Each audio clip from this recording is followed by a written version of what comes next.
قال نکروا لها عرشها ننظر اتهتدی ام تکون من الذین لا یهتدون۔ سلیمان علیہ السلام کا واقعہ ملکہ کے ساتھ جو واقعہ پیش آیا، اللہ تعالیٰ اس کا ذکر فرما رہے ہیں جس کا آج اختتام ہے۔ سلیمان علیہ السلام کو جب معلوم ہوا کہ ملکہ ان کے پاس آ رہی ہے اسلام قبول کرنے کے لیے، تو اس کو حیران کرنے کے لیے اور اپنا علم اور اللہ نے جو ان کو طاقت دی تھی وہ دکھانے کے لیے اس کے تخت کو پہلے ہی وہاں بلا لیا ایک حیرت انگیز طریقے کے ساتھ۔ اب جب وہ آ گیا تو اس عورت کا، اس ملکہ کا امتحان لینے کے لیے سلیمان علیہ السلام نے حکم دیا کہ اس تخت کو تبدیل کر دو، یعنی اس کی جو ظاہری صورت ہے اس کو بدل دو، کسی بھی طریقے سے ہو سکتی ہے، یعنی جو اس کے اوپر چیزیں لگی ہیں وہ اتار کر اپنے پاس سے کوئی چیزیں لگا دے، یعنی رہے وہی، اصل وہی رہے، لیکن اس کے اوپر جس کو کہتے ہیں نا پینٹنگ یا اوپر کی چیزیں وہ تبدیل کر دو۔ مقصد کیا تھا؟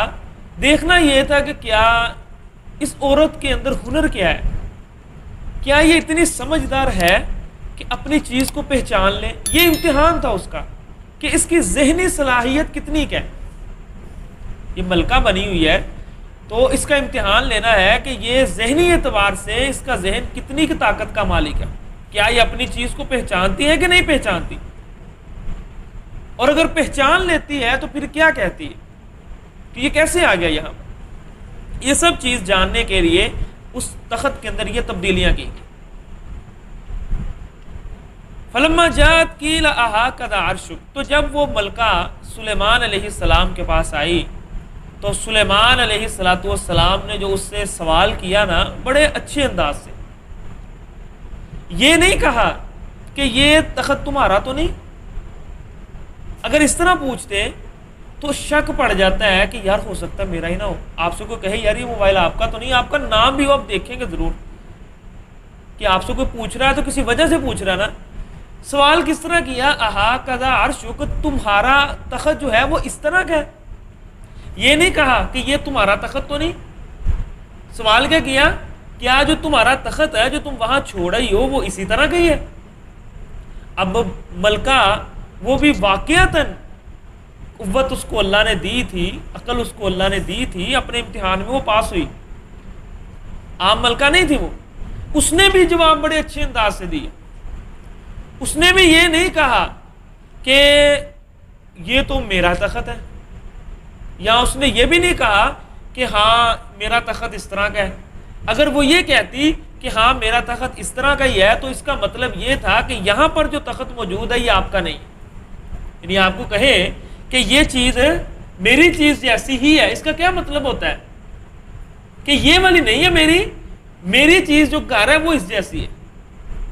سمجھ آئی؟ اس نے یہ نہیں کہا کہ ہاں، یعنی سلیمان علیہ السلام کی بات کا جواب اس طرح نہیں دیا کہ واقعتاً میرا تخت اسی طرح کا ہی ہے، یہ نہیں کہا، نہ ہی یہ کہا کہ یہ میرا تخت ہے، بلکہ دونوں باتوں کو جمع کر کے مبہم سے انداز کے ساتھ جواب دیا۔ کس طرح؟ کہنے لگی قالت کأنہ ہوا، اس عورت نے کہا کہ شاید کہ یہ تخت ہوا یہ وہی ہے، شاید کہ، یعنی نہ انکار کیا نہ اقرار کیا۔ کیونکہ انکار اس لیے نہیں کیا کہ اس کو معلوم تھا کہ یہ تخت میرا ہے، اور پوری طرح اقرار اس لیے نہیں کیا کہ یہ اتنی جلدی میرے آنے سے پہلے یہاں کس طرح پہنچ گیا، اور جو میں چھوڑ کر آئی تو اس کی تبدیلی کس طرح ہو گئی اتنی۔ تو بڑے اچھے انداز سے کہا کہ شاید کہ یہ تخت وہی ہے۔ تو جب سلیمان علیہ السلام نے بتایا کہ ہاں بھئی یہ تخت وہی ہے، تو جو سلیمان علیہ السلام حاصل کرنا چاہتے تھے نا وہ انہوں نے حاصل کر لیا۔ حاصل کیا کرنا چاہتے تھے کہ یہ بادشاہ، یہ جو ملکہ ہے نا، یہ سمجھ جائے کہ مجھے اللہ نے جو نبی بنایا ہے نا بہت اوپر والی کلاس کا نبی ہوں میں کوئی عام نہیں ہوں جو تمہارے بھیجے ہوئے تحفوں سے خوش ہو جائے۔ تو اس نے وہ سمجھ گئی کہ مجھے سلیمان علیہ السلام یہ تخت دکھا کر کیا سمجھانا چاہتے ہیں، اپنی بادشاہت دکھانا چاہتے ہیں۔ تو انہوں نے کہا بھائی ٹھیک ہے، وَأُوتِينَا الْعِلْمَ مِنْ قَبْلِهَا، ہمیں اس سے پہلے ہی آپ کی بادشاہت کا علم ہو گیا تھا۔ تو بات کسی سے اس لیول پر جا کر کریں جس لیول کو وہ سمجھ جائے، اور ہر ایک بندے سے بات اس انداز سے نہیں کر سکتے جس طرح آپ دوسروں سے کرتے. کسی کا کوئی لیول ہے، یہ بادشاہوں کی باتیں بادشاہ ہی سمجھ پاتے ہیں. یعنی ملکہ یہ سمجھ گئی کہ سلیمان علیہ السلام کیا چاہتے ہیں، تو اس نے فوراً اس کا جواب دیا وہ تین العلم من قبل، بھائی ہمارے پاس آپ کی بادشاہت کا علم ہے، یہ تخت دیکھنے سے پہلے پہنچ گیا تھا کہ آپ کی بادشاہت بڑی عظیم الشان ہے. وَكُنَّا مُسْلِمِينَ، اور ہم آپ کے فرما بردار بن کر آپ کے پاس آ گئے. تو یہ اس نے بڑے اچھے انداز سے جواب دیا. اب اللہ تعالیٰ یہاں پر توجیہ بیان کر رہے ہیں کہ جب اس عورت نے سلیمان علیہ السلام کی بادشاہت کو سمجھ لیا تھا اور وہاں پر ہی انہوں نے ان کی فرما بردار بن گئی، پھر وہ عبادت کیوں کرتی رہی سورج کی؟ یہ اللہ نے توجیہ بیان کی ہے. وَصَدَّهَا مَا كَانَتْ تَعْبُدُ مِن دُونِ اللَّهِ إِنَّهَا كَانَتْ مِن قَوْمٍ كَافِرِينَ، کہ اس عورت کو روکے رکھا اللہ کی عبادت کرنے سے. کس چیز نے؟ إِنَّهَا كَانَتْ مِن قَوْمٍ كَافِرِينَ، کہ اس کی قوم کافر تھی. یہ جو معاشرے کی زنجیریں ہوتی ہیں نا، یہ توڑنا بہت مشکل کام ہے. خاندان کی زنجیریں، معاشرے کی زنجیریں، اپنے گھر کی زنجیریں، یہ بڑی مشکل. اور اگر آپ کسی اعلیٰ عہدے پر فائز ہیں، آپ کا کوئی لیول اوپر کا ہے، تو پھر یہ اور بھی مشکل ہو جاتا ہے. یعنی ایک ملکہ ہے اور اس کے پیچھے پوری قوم ہے،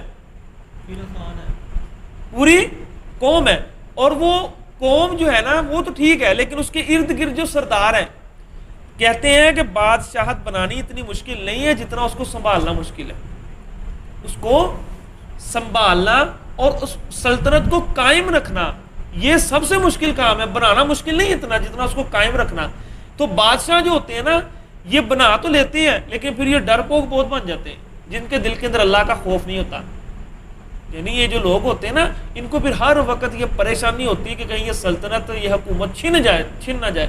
اپنے ملک کا حال دیکھ لیں، تھوڑی سیاست کر لی ان لوگوں نے جو آج جھگڑ رہے ہیں. کتنے سال اس ملک کے اوپر حکمرانی کی، اب کتنے کی زندگی ان کی رہ گئی ہوگی؟ کتنے کے سال جی لیں گے؟ 5 سال 10 سال 15 سال، زیادہ سے زیادہ اتنی ہے نا. تو آپ دیکھیں ابھی بھی وہ لڑنے مرنے کے لیے تیار ہے کہ ہمیں حکومت مل جائے. یہ نشہ ہی ایسا ہے. تو یہی وہ زنجیریں تھیں کہ انہا کانت من قوم کافرین، جس قوم کے اوپر وہ حکومت کر رہی تھی نا، وہ قوم کافر تھی. اس لیے وہ جاننے کے باوجود بھی، آپ کو معلوم ہے نا، وہ بادشاہ تھا روم کا، اس نے بھی اللہ کے رسول کی نبوت کو تسلیم کر لیا تھا دل سے، لیکن زبان سے نہیں اقرار کر سکا، اور پھر اسی عیسائیت کی حالت میں وہ فوت ہوا. صحیح ہے نا؟ کیوں؟ دل سے اس نے قبول کر لیا، لیکن اپنی قوم کی وجہ سے کہ میری قوم نے مجھے نہیں چھوڑنا، وہ قبول نہیں کر سکا، زبان سے اقرار نہیں کر سکا. قیل لها ادخل الصرح فلما رأته حسبته لجة وكشفت عن ساقيها. سلیمان علیہ السلام نے مزید اپنی جو تھی سلطنت اور حکومت دکھانے کے لیے، اپنی قوت کا اظہار کرنے کے لیے اسے ایک محل کے اندر داخل ہونے کا کہا. فلما رأته حسبته لجة وكشفت عن ساقيها. تو جب وہ وہاں پر داخل ہوئی تو اس نے اس محل کو دیکھا کہ وہ لجتن گہرا ہے. لجتن شیشہ اس کا معنی نہیں، میں نے غلط معنی کر دیا پہلے. لجتن کا مطلب ہوتا ہے گہرائی، یعنی وہاں پر کوئی پانی ہے. تو پانی کو دیکھ کر اس نے کیا کیا؟ وَكَشَفَتْ عَنْ سَاقَيْهَا، اپنی پنڈلیوں سے کپڑے کو اوپر کر لیا کہ میرے کپڑے نہ کہیں گیلے ہو جائیں. تو سلیمان علیہ السلام نے کہا قال انه صرح ممرد من قواریر، یہ پانی نہیں ہے، یہ شیشے کا محل ہے جو آپ کو پانی لگ رہا ہے. آپ اندازہ کریں ہزاروں سال پہلے شیشے کا محل، کیا اللہ نے ان کو طاقت اور کیا حکمرانی دی تھی. آج کے دور میں شیشے کے محل کہاں میں ملتے ہیں دیکھنے کو آپ کو؟ یعنی اتنا جدید دور ہے پھر بھی اس طرح کی چیز ہوگا کہیں پر.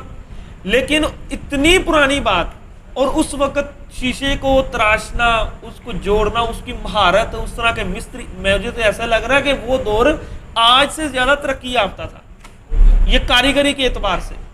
اب وہ کاریگری نہیں رہے. یہ آپ دیکھیں پرانی بلڈنگیں، بادشاہی مسجد کے بڑے بڑے پتھر، اس طرح قلعوں میں چلے جائیں، وہ اب رہے ہی نہیں لوگ.